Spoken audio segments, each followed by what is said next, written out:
예, 증시 브리핑 시작하겠습니다. 시장이 오늘로 또 올라가는 그런 모습을 보였는데, 그러니까 초반 상승은 파월 의장 발언에서 비롯됐다라고 볼 수 있겠죠. 뭐 금리 인상에 대해서 뭐 지표 보면서 판단할 거다. 그리고 이제 0.5% 포인트에 대해서는 뭐 확실하게 그 정도 올릴 거야 이런 얘기 안 했죠. 그러니까 시장에서는 한두 번 정도 올리고 중단하겠다라는 기존 입장에는 큰 변화가 없구나. 특히 지난번 고용 지표 보고서 입장이 좀 바뀌지 않았을까라고 이제 생각을 했는데, 고용 공급이 500만 개 정도 부족하다라는 이야기를 했거든요. 그러니까 현실적으로 고용 시장이 셀 수밖에 없다라는 걸 이야기를 했고, 그러면서 연준의 목표는 고용이 아니다. 인플레이션 잡는 게 목표다. 그러니까 인플레이션 지표가 더 중요해. 그러니까 다음 주 CPI를 보면서 어떻게 나올지 보고 또 이제 반응을 하겠다는 얘기가 되죠. 근데 특히 자신이 지표를 미리 받아보기도 한다라고 얘기를 했거든요. 그러니까 자기만 연준 내에서. 그러니까 지난번 지표가 워낙 튄 지표였기 때문에 고용 지표가 아마 파월 의장이 미리 받아봤을 가능성이 저는 높다라고 생각을 하거든요. 미리 받아보고서도 지난번에 그런 발언을 했고 오늘 확인하고 나서도 이런 발언을 했다라고 봐서는 파월 의장 자체는 지난 고용 지표를 아주 심각하게 보고 있는 것 같지는 않다. 이 부분이 좀 확인이 됐습니다. 그러니까 시장이 걱정했던 상황에서는 벗어났고, 인플레이션에 대해서는 상품 부분의 인플레이션은 진정이 됐고, 주택도 어느 정도 이제 디스인플레이션을 곧 보게 될 것 같다. 그리고 이제 내년도에 미국의 물가가 목표치에 도달할 것 같다. 이런 이야기를 했거든요. 그러니까 이런 얘기 하는 걸 보면서 투자자들은 얼마든지 세게 말할 수 있었는데 파월 의장이 그렇게 말하지 않은 걸로 봐서는 이미 연준에서는 인플레이션이 꺾이기 시작했다라고 보는 것 같고, 고용 지표에 대해서는 그렇게 심각하게 받아들이지는 않는 것 같다. 이렇게 판단을 한 거죠. 그래서 이 부분에 이제 시장이 반전을 했고요. 그리고 이제 종목들은 이게 뚜렷하게 어떤 메인 주도주가 있을 때 시장이 올라가게 되잖아요. 그러니까 미국에서 오늘 마이크로소프트가 4% 정도 올라가면서 이제 강세를 보였는데, 챗 GPT 관련된 AI 관련된 이런 이슈들이 계속 나오면서 관련된 종목군들이 강세를 보였고, 그러면서 초반에 뭐 네이버라든가 카카오라든가 연결고리가 있는 종목군들이 강세를 보였고, 여기에 이제 또 오늘 SK하이닉스가 되게 많이 올랐잖아요. 그 회사채 발행에서 2조 6천억이나 몰려가지고 향후에 이제 추가적인 어떤 회사채 발행을 더 늘릴 것 같다. 그리고 이제 성공적으로 이자 비용은 그렇게 많이 안 내도 되는 그런 상황이 될 것 같다. 여기에 이제 AI 반도체 부분에 대한 수요 증가가 이제 좀 나타날 거다. 그래서 이래저래 실적도 좀 뭐 회복되겠지 뭐. 그리고 이제 회사채 문제로 이제 이자 비용에 대한 부담도 좀 덜어냈다. 이런 내용들이 좀 더해져서 대형주 쪽에 스토리가 만들어졌죠. 그러니까 네이버, 카카오, 하이닉스 이런 스토리가 만들어지면서 또 시장이 올라갈 수 있는 그런 환경을 만들어줬습니다. 뭐 미국 오늘 그 파월 의장 발언 나오고 할 때 그때 이제 국채금리 변동성인데 뭐 굉장히 크게 나왔죠. 굉장히 크게 나왔지만 결과적으로는 주식시장은 좀 올라가는 그런 반응이 나왔고, 다만 조금 찜찜한 건 국제유가가 올라갔거든요. 그 시리아 지진이라든가 이런 것들에 영향을 받아서 좀 올라가긴 했는데, 아직까지는 뭐 80달러도 안 되니까 별 문제가 안 되는데, 이게 막 한 85달러 이렇게 가버리면 지금 인플레이션 그나마 꺾였다라고 보는 게 상품 가격인데 이게 다시 부각될 가능성은 있거든요. 그래서 좀 WTI는 좀 지금 수준에서 왔다 갔다 하는 게 제일 낫습니다. 어떻게 되는지 좀 볼 필요가 있죠. 어쨌든 우리 증시는 외부 환경이 조금 안도감을 주면서 올라오긴 했는데 딱 오늘 60월선을 좀 돌파를 했어요. 근데 60월선 보시다시피 계속 저항이 됐던 자리잖아요. 반복적으로 작년도 하반기 이후에는 종가로 돌파한 적이 없었던 자리이기 때문에 이 근처 오면 또 밀어내릴 수도 있거든요. 그 지수만 놓고 볼 때 과연 여기서 치고 나가서 2500 이상까지 한번 밀어붙일 힘이 생기느냐, 이게 되게 중요하겠죠. 그래서 이 위치가 반복적으로 또 고점이 돼버리면 뭐 또 이제 뭐 2420, 2500 요 사이에서 움직이고 있잖아요. 그러니까 그런 흐름이 나올 건지가 되게 중요한데, 특히 이제 오늘 지수를 끌어올린 게 또 대형주였잖아요. 오늘 하이닉스가 4포인트 혼자 올리는 게 흔하게 나오는 날이 아니거든요. 근데 삼성전자, 하이닉스 두 종목이 13포인트 가까이 올렸고, 네이버까지 합치면 15포인트를 세 종목이 담당했거든요. 오늘 세 종목이 코스피 지수 절반을 담당을 했어요. 근데 이제 다른 한편으로는 대형주들이 이렇게 세게 올라가고 나면 조금 후유증이 생기긴 하거든요. 또 만기일도 겹치고 해서 조금 이제 투자자들이 일부는 대형주들 특히 이제 뭐 선물이나 옵션 쪽에서는 조금 매도가 나오면서 시장을 좀 누를 가능성도 일부는 좀 있다. 뭐 이 정도로 우리도 좀 생각은 해야 될 것 같습니다.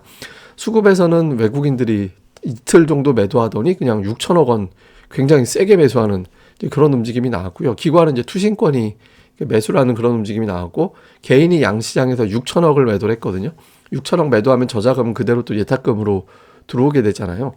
그래서 어쨌든 증시 수급은 한 이틀 정도 안 좋아지나 보다 했는데 곧바로 이제 좀 안도가 되면서 밀고 들어오는 그런 모습을 보였고, 특히 이제 외국인들이 시가총액 1, 2, 뭐 상단 종목들을 대부분 다 매수하는, 그러니까 삼성전자, 하이닉스 두 개만 거의 3,700억 샀거든요.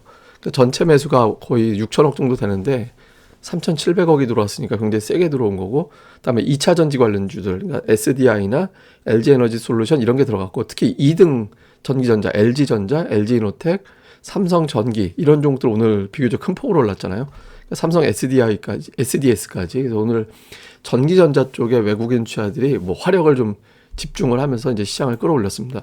그러니까 반면에 이제 기관은 종목 장세를 누리고 있죠. 외국인들이 지수 붙들어 주니까 뭐 네이버, LG전자, LG이노텍, 하이브, 카카오 이런 거 다 오늘 기관들이 끌어올린 종목들이거든요. 그래서 기관들이 이제 외국인들이 판 깔아준 데서 이제 날아다니고 있다. 이렇게 보면 되겠고, 코스닥 쪽에서는 외국인들이 이제 에코프로 매수하고, 그러니까 2차 전지 관련주들 아직도 그대로 가고 있고요. 그러니까 SM은 이제 지분 경쟁 이슈 불거지면서 올라간 종목들이 있었고, 그러니까 최근에 이제 못난이었다가 살아나는 종목이 최근에 이제 BH가 그랬는데 이제 주성 엔지니어링 같은 종목도 조금씩 올라가고 있습니다. 그리고 이제 바이오 들어가는 종목도 조금 뭐 또 AI 바이오 뭐 이런 것도 또 단어가 등장하던데, 하여튼 여러 가지 스토리로 이제 바이오 종목 중에서 좀 일부 종목군들이 좀 이슈 타면서 올라가는 그런 모습이었습니다. 그다음에 기관 투자들 같은 경우 오스템 임플란트는 뭐 공개 매수 때문에 이걸 빼고 봐야 되는 거라서 이제 그 외에는 이제 업종별 특이점이 있다라고 보기는 어렵고, 이제 꾸준하게 사들이는 뭐 동진 세미캠 계속 사들이는 종목이고, BH라든가 이녹스 첨단 소재 같이 좀 못난이로 나왔던 종목군들에 대해서 좀 관심을 일관되게 갖는 그런 모습이 나타나고 있습니다. 반면에 이제 2차 전지는 조금 이제 물량을 좀 정리하는 이제 그런 움직임도 좀 있었죠. 자, 이후에 이제 이슈를 보면 나스닥이 오늘은 또 강했거든요. 제가 어저께는 이제 성장주냐 가치주냐, 어제 가치주로 자금이 이동했었다라고 말씀을 드렸는데 오늘은 또 나스닥이었습니다. 그러니까 여기서 이제 나스닥이 계속 올라갈 수 있겠느냐. 그러니까 뭐 세 종목이 올라가주면 우리 시장은 괜찮은 거죠. 그러니까 뭐 테슬라, 애플, 그 다음에 이제 마이크론 테크놀로지, 그러니까 요것 중에 최소 2개 이상 밀고 올라가는 장이 될 건지, 그 다음에 조금 안 좋은 쪽, 찜찜한 쪽으로는 국제유가. 예, 국제유가는 뭐 지금 수요 때문에 올라간 거라고 보기에는 이제 중국 효과가 있긴 하지만 이제 좀 약간 지진 영향이 있어서 요게 이제 계속 쭉쭉 밀고 올라가긴 쉽지 않아 보이긴 한데, 어쨌든 유가가 뭐 아직은 뭐 이렇게 얘기할 단계는 아닙니다만은 좀 많이 올라가면 좀 부담이 될 수 있습니다. 추이 좀 봐야 될 거고, 그다음에 코스피는 철벽 같은 저항대 2,500과 60일선이 왔거든요. 또 만기되고 여기서 이제 조금 매물이 나오면서 또 흔들릴 가능성이 있죠. 근데 이걸 이제 그럼에도 불구하고 완전히 뚫고 나가느냐, 이거 맞고 떨어지면서 또 한 5, 60포인트 이상 또 조정이 나올 거냐, 이것도 볼 필요가 있습니다. 그 다음에 오늘 뭐 종목은 이제 대형 IT주들, 증권, 그러니까 어저께 코스닥 거래대금이 작년 4월 이후 최대였거든요. 여기에 또 STO 이슈도 있고 해서 이제 증권주가 움직였고, 또 전장 관련된 종목군들도 일부 또 강세를 보이는 이제 그런 모습을 보였습니다. 근데 뭐 특징적으로 오늘 올라간 종목들이 좀 많아서, 근데 연속적으로 상승 종목이 압도하기는 어렵거든요. 그러니까 지금 되게 심한 차별화 장세라서 좀 수급 동향을 잘 보시는 게 중요할 것 같습니다. 근데 지금 되게 이례적인 게 외국인들이 코스닥을 4개월 연속 매수하고 있거든요. 물론 이제 12월에 매수가 이제 많지는 않았지만, 그러니까 누적으로 보면 외국인 투자들이 지금 4개월 연속 매수하고 있잖아요. 그러니까 기관도 뭐 좋게 보면 6개월 중에서 이제 4개월 매수한 것 같이 보이긴 하지만, 이번 달은 이제 오스템 임플란트라는 좀 왜곡시킨 수급이 있으니까 이걸 좀 빼고 보면 어쨌든 개인 투자자들이 11월 이후에 증시 주도를 못 해요. 그래서 이제 외국인 투자자들이 작년 11월 이후에 이제 가는 건데, 이게 보시면 전체 외국인들이 한 1조 원 정도 되는, 1조 원이 안 되는 돈을 매수를 했는데 절반을 2차 전지를 집중 매수했거든요. 그래서 외국인들이 2차 전지에 대해서 좀 관심이 많았던 거였구나.